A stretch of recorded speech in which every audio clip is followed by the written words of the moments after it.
पूछा है कि बहुत लंबे वर्षों से आप शिव की शिष्यता में चल रहे हैं, ये चलने की सामर्थ्य ताकत आपको कहाँ से मिली है? ये ताकत सीधे मैं आपको एक शब्द में बोलूं, यह ताकत मुझे सीधे मिली है शिव से, और शिव की वह ताकत मेरे जीवन में आई है। शिव शिष्य हरिंद्रानंद जी और दीदी नीलम आनंद जी के शरीर को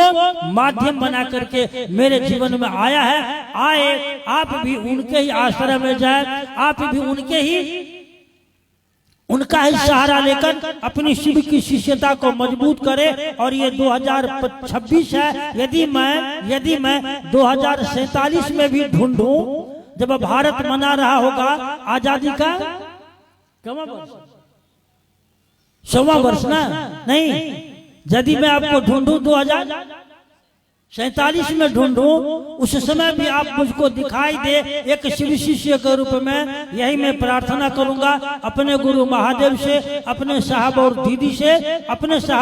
से। आइए, लंबा समय चलना चाहते हैं, सचमुच शिव का शिष्य होना चाहते हैं, किसी और का सहारा नहीं, जो इस कालखंड के जो प्रथम व्यक्ति हैं, प्रथम शिष्य हैं। आइए, साहब श्री हरिंद्रानंद जी का हम सहारा ले, दीदी नीलम आनंद जी का सहारा ले। उनका सहारा लेने में आपको जहां से जो मदद लेनी हो भारतवर्ष में आप ले, लेकिन आप अपना लक्ष्य तय रखें कि मुझे सचमुच में शिव का शिष्य होना है, शिव का शिष्य होना है, शिव का शिष्य होना है। यह संकल्प लेकर आप खड़े रहेंगे, महादेव की ताकत, महादेव की समर्थ हमारे आपके जीवन में आकर उतरेगी, शरीर में आएगी और खुद मदद करेगी।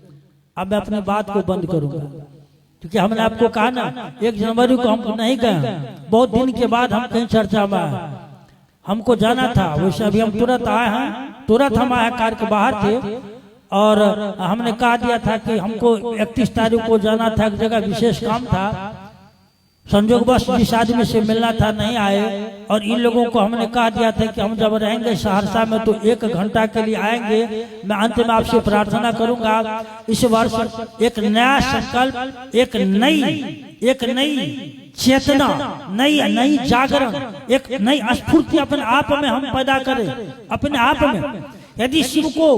प्रणाम करने के क्रम में, शिव से दया मांगने के क्रम में हमारे अंदर में नई ऊर्जा का संचार नहीं हो रहा है, नई चेतना हमारी नहीं जग रही है, हमारे अंदर में नई स्फूर्ति नहीं आ रही है, हमारी अंतरात्मा आह्लादित नहीं हो रही है, हम महादेव से दया की याचना करें, अपने साहब और दीदी से बोले, और शिव शिष्यता को अपने दिल में उतारते हुए हम एक एक व्यक्ति के दिल में उतारने का संकल्प लें। इस संकल्प को मजबूत करने के लिए पल प्रतिपल हम महादेव से दया की याचना करेंगे और जन जन में शिव शिष्यता को फैलाएंगे। हम अपने गुरु महादेव, अपने साहब और दीदी से यह प्रार्थना करेंगे, इस धरती पर जहाँ कहीं भी कोई व्यक्ति शिव को कहता है, हे शिव आप मेरे गुरु हैं, मैं आपका शिष्य हूँ, मुझ पर दया कर दीजिए, हे मेरे साहब, हे मेरे दीदी, उस व्यक्ति पर आप इतनी दया करना कि वह व्यक्ति सचमुच में शिव का शिष्य हो, शिव का शिष्य हो। इसी निवेदन के साथ आपको मेरा प्रणाम।